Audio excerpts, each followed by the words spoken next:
Good morning, dear students. So, today we are going to discuss the continuation of the previous topic in module number 1, biogeochemical cycles, and brief account with its importance.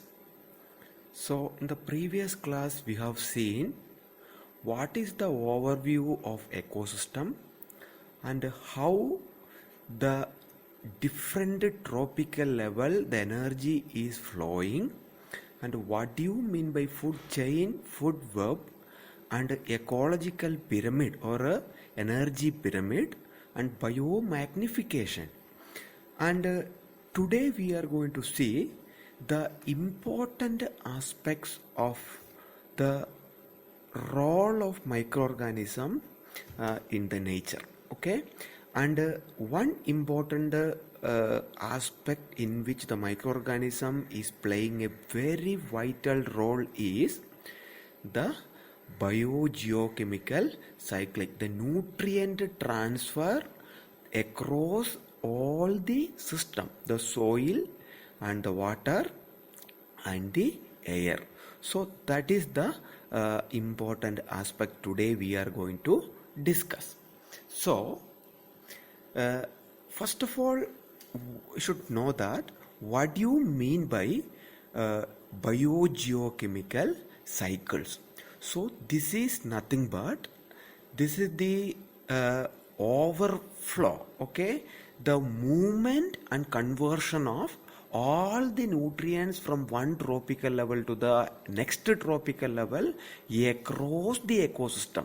That means to say it is a pathway by which a chemical substance moves through biotic and non-biotic compartment of the earth. I told you biotic means the biosphere, that is a living system. Abiotic means that is three things. One is the lithosphere that comprises of the soil, atmosphere that comprises of the air including air, hydrosphere that comprises of the water. In the right side you can see this particular flow that is happening across the universe. From the sunlight is the starting point of the primary producers. The primary producers, they will serve the food to the primary consumers, and primary consumer to the secondary consumers, and finally it will reach to the decomposers, and it will again reach to the original level. That is what we have discussed. The energy can be converted from one form to another. It cannot be destroyed like the thermodynamic what they are what it says. And during this process sufficient amount of the loss of heat you can see. Okay, so loss of heat. And what are the important nutrients are circulating? They are mainly carbon, calcium, hydrogen, mercury, nitrogen, oxygen, phosphorus, selenium, and sulfur, and many more. So all these particular chemicals, they have their own specific pathways to do this biogeochemical cycle. So we are having separate pathway for each and every biogeochemical cycling of individual molecule, and they have individual steps, and they have the microorganisms, and they have a lot of chemical reactions, okay, and they have so many other features as well. Okay, so that is the importance. Then we are having water cycle, then we are having rock cycle, and we are having the synthetic compounds such as polychlorinated biphenyls and DDT. I told you about biomagnification, how it is converting from one system to another system. Then we are having the certain substance they will be remain for very long time as a part of this biogeochemical cycling. Such a kind of substance are known as reservoirs. Okay, so this is the introductory aspects of biogeochemical cycling. Then Then there are most important elements are there. These important elements are organic molecule. They have separate pathway among all the biogeochemical cycles. The most predominant cycles are carbon, nitrogen, hydrogen, oxygen, phosphorus and sulfur. Then you are having recycling of the waste also. So during this particular process, the geological process, then the weathering of rocks, erosion, water drainage and subduction of continental plates also, that is happening through the biogeochemical cycles. Okay, and these key elements, okay, the key nutrient cycle through the biosphere is moving between the biotic and the non-biotic phases. Okay, biotic means, I told you, it is living, and abiotic means non-living, and this particular system, that is these nutrients are traveling across the system from the biotic phase to the non-biotic phase. Then the major biogeochemical cycles that is commonly present in the atmosphere, the ecosystem, is given below. Okay, so here carbon cycle, then nitrogen cycle, sulfur cycle, phosphorus cycle, water cycle and rock cycle. Okay, here you can see what a complexity of carbon cycle in the right side of the slide, the image you can see. Similarly, lot of steps and lot of interconnected phases are involving there. Similarly, nitrogen cycle, right side you can see how complex it is, what are the major types of steps that is involving in the nitrogen cycle. Then you are having the sulfur cycle. So the sulfur cycle also you can see what are the important steps that is happening in the in this particular cycle. Then oxygen cycle, you can see that is a major cycle present in the ecosystem, and oxygen, how it is transporting through one phases to another, you can see. Okay, and in our syllabus they have mentioned carbon cycle, nitrogen cycle, sulfur cycle, phosphorus cycle, etc. in a detail. Okay, and what is the importance of biogeochemical cycle?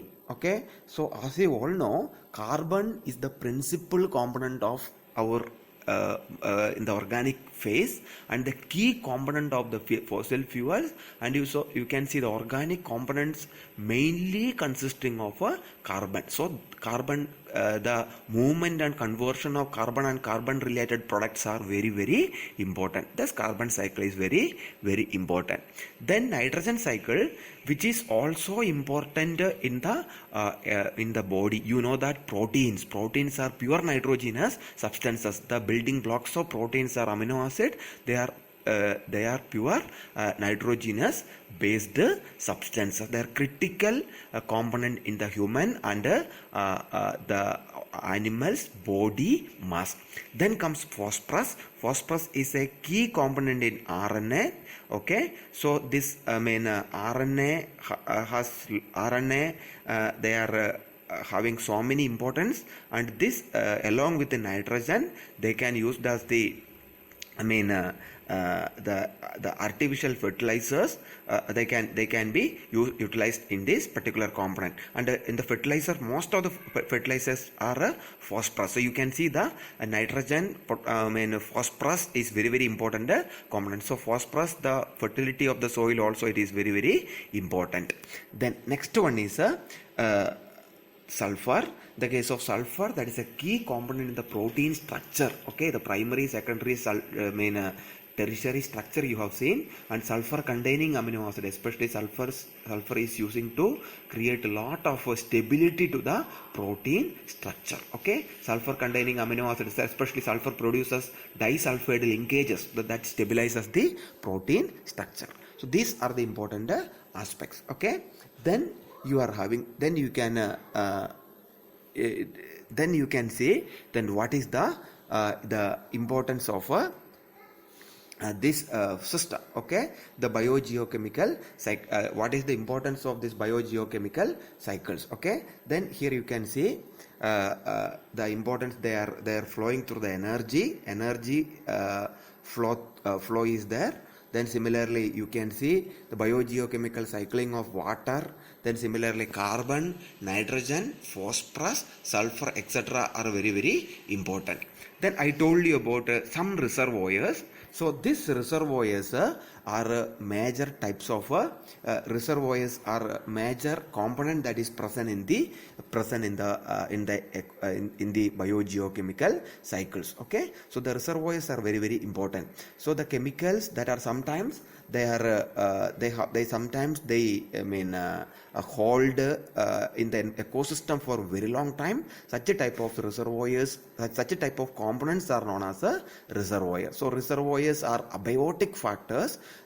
They exchange the pools between the biotic factors. Okay, so this is the importance of biogeochemical cycle. So the stability of balance of the soil, especially the fertility of the soil and the stability of the ecosystem, that is mainly due to this particular biogeochemical cycling. Similarly in the water, the aquatic system also, the nutrient circulation that is happening through this biogeochemical cycling. Similarly in the the air system also. Okay, so the atmosphere also, the atmosphere as such, you know that there is no nutrients, but this biogeochemical cycling will provide the nutrients through this pathway in this air borne organisms also. So that is the importance of this particular aspects. Then today then the coming classes we will be discussing in detail about the nitrogen cycle, carbon cycle, then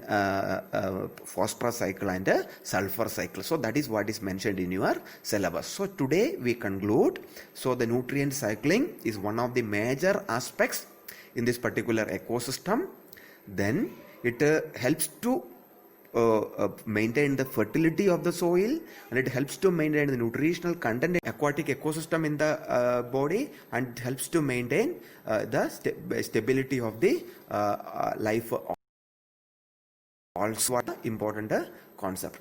Then the important and the live it helps to produce the level of biogeochemical cycling. So there are a lot of future scopes and future aspects also, so that we will be able to study in the next class. Then these are the references. As I said, some of the most important things are the textbook. Okay, textbook you can refer whatever it is mentioned, and you can have the internet resources, and good quality journals are also there. And if you are having any clarification, you can ask me. Well, then this is the component. Today is the entire concept we have covered, the outline, and I would like to stop this particular class by asking one question: how do the nutrient cycle through the environment? So what is the individual role of biogeochemical cycles? Okay, that we are going to discuss in the next classes. Okay, thank you very much.